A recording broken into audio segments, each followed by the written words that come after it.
अस्सलाम वालेकुम। हमारा जो टॉपिक है वो पाकिस्तान अफ़गानिस्तान रिलेशंस। पाकिस्तान अफ़गानिस्तान रिलेशंस की बात अगर हम करते हैं तो शुरू से ये रिलेशन अच्छे नहीं रहे हैं।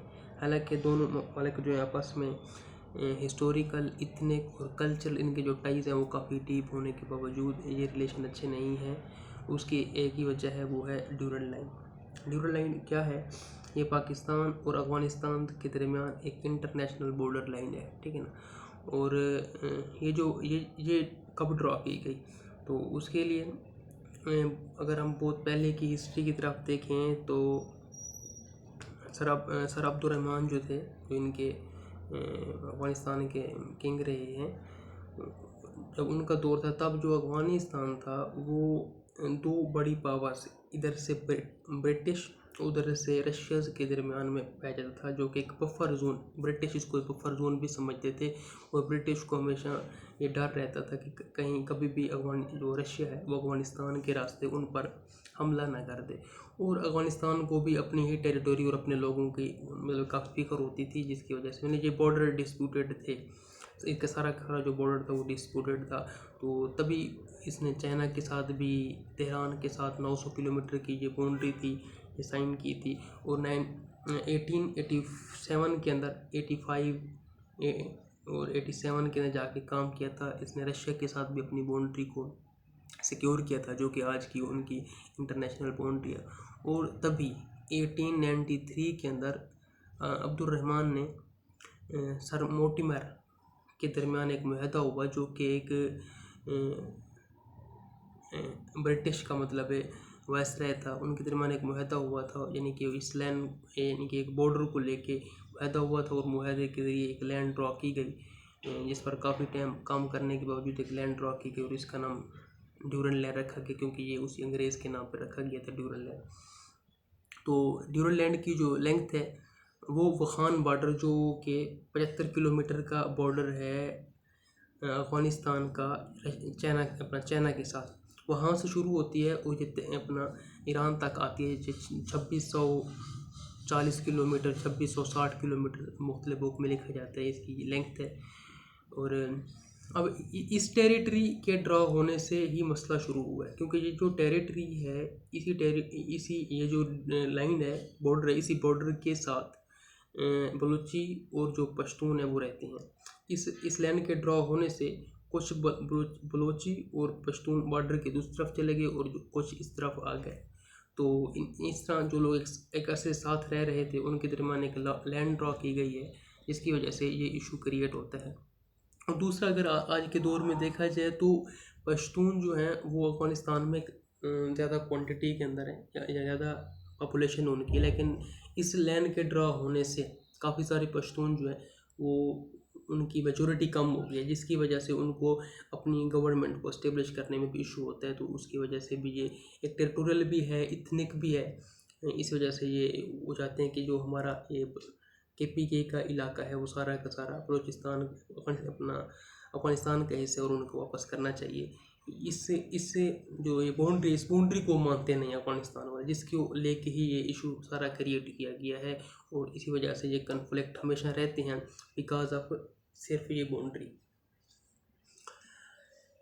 अब ये जो बाउंड्री का इशू था तब तो हो गया था। अब इसमें दो और चीज़ें याद रखने की हैं कि एक तो 1929 टू 1933 तक एक किंग आते हैं अफ़गानिस्तान के, नादिर शाह, उनका बेटा था। बाकी और भी हैं, बाकी आके ऐसे ऐसा डिस्कस करते जाएंगे। अभी जो याद रखने की है वो ये बात है कि इनका एक बेटा था ज़हर शाह, जो कि 1933 से 1973 तक किंग रहा है।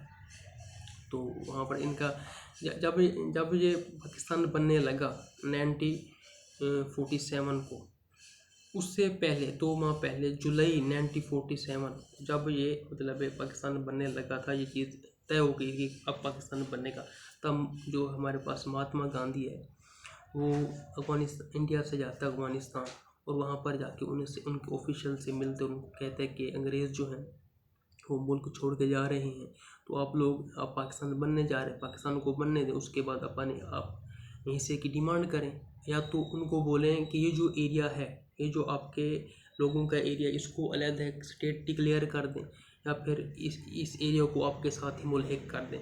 तो मतलब स्टेट डिक्लेयर करेंगे तो इनका नाम पख्तूनिस्तान रखना था, जो कि उन्होंने ये नाम भी डिज़ाइन कर लिया था। हम इसके बारे में आगे भी बात करेंगे।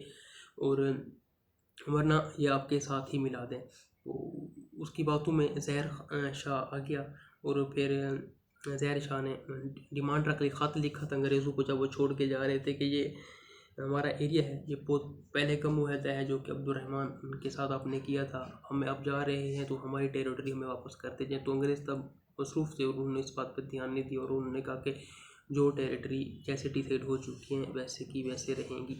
और ये एक इंटरनेशनल लॉ भी है, वेना का कन्वेंशन लॉ है कि अगर सोवरेनिटी चेंज हो जाए तो जो बॉर्डर होते हैं वो सेम के सेम ही रहते हैं, वो चेंज नहीं होते। मतलब ये लॉ है कि change of sovereignty does not effect the boundaries established by the treaty. किसी भी ट्रीटी के ज़रिए अगर कोई बाउंड्री एस्टेब्लिश की गई है तो सोवरेनिटी चेंज होने से वो बाउंड्री चेंज नहीं होगी।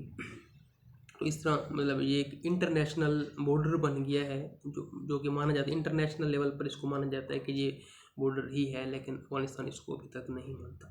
तो जो बात थी वो ये थी। तो गांधी की इस बात को लेके अफ़गानिस्तान सीरियस हो गया और खुश नहीं था इस फैसले से।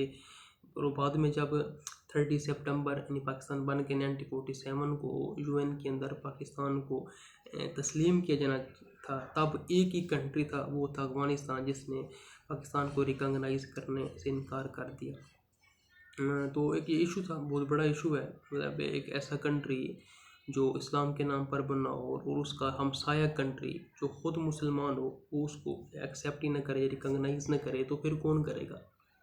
कोई और रिलीजन की कंट्री तो नहीं करेंगे ना, पहले अपने साथ वाले करेंगे तभी तो दूसरों का उस पर भरोसा बढ़ता है और दूसरे लोग आकर डिप्लोमेटिकली या हर तरह से उसके साथ सफारती हर तरह तजारती लिहाज से भी हर तरह से उनके साथ मामलात रखते हैं। जब उसके कम से कम करीबी कंट्री तो उसको एक्सेप्ट करेंगे ना, तो बाकी जाके एक्सेप्ट करेंगे और फिर सारे मामला स्टार्ट होते हैं। फिर पाकिस्तान से ज़फ़र खान जो थे वो गए थे अफ़गानिस्तान, तो उन्होंने उनसे बात की थी इस मामले पर। ये क्या बात है भाई? तो जो कि बाद में अफ़गानिस्तान ने रिकॉग्नाइज़ कर दिया था। तो ये जो बात हुई थी वो ये थी, इनकी टेबल टॉक हुई थी जिस पर ये सारे मामला पर डिस्कस की गई थी कि ये इलाका हमारा और हमें वापस करें। और उन्होंने कहा कि जो पहले हो चुका है एक ट्रीटी के तहत जो भी बहस हुई, तो उस बहस का एंड रिज़ल्ट निकला वो ये था कि उन्होंने कहा ठीक है, आप इनको अपने इस इलाके को अपने पास रखना चाहते हैं तो रख दें, लेकिन आप कम से कम इस इलाके का नाम जो कि NWF था उस वक्त, ठीक है, इसका नाम चेंज करके कम से कम हमारी यानी कि सकाफ़त के मुताबिक, कल्चर्स के मुताबिक इसका वही नाम दें। जैसे कि आप जहाँ पंजाबी रहते हैं आप उसको पंजाब बोलते हो, यहाँ पर सिंधी रहते हैं उनको सिंध बोलते हो, तो यहाँ पर हमारे पश्तून रहते हैं तो इस सूबे का नाम भी कोई पश्तून के नाम पर रख दें। तो ये बात सर ज़फ़रुल्लाह खान मान गए और बाद में उन्होंने अफ़गानिस्तान ने पाकिस्तान को रिकॉग्नाइज़ भी कर लिया था। तो फिर इस बात पर जो प्रैक्टिकली काम हुआ है वो 2010 में जब उनके ग्रैंड सन असफंदयार वली जो थे ख़ान, जब वो मतलब या कि CM बनते हैं तो 18 अमेंडमेंट होती है पाकिस्तान में, तो उसमें उन्होंने NWFP का नाम चेंज करके खैबर पख्तूनख्वा रखा था, जिसका मतलब था कि पश्तूनों का इलाका या पश्तूनों की स्टेट। तो इस तरह ये मामला तो यहाँ पर ख़त्म होता है। लेकिन अभी तक और उस वक्त से लेकर अब तक जितने भी बाकी किंग आए, हम बारी बारी सबको डिस्कस करेंगे। इसी के साथ भी प्रॉपर हालात सही नहीं हुए बिकॉज के वो इस टेरिटरी को नहीं मानते थे। तो बाकी हम आगे शुरू करेंगे।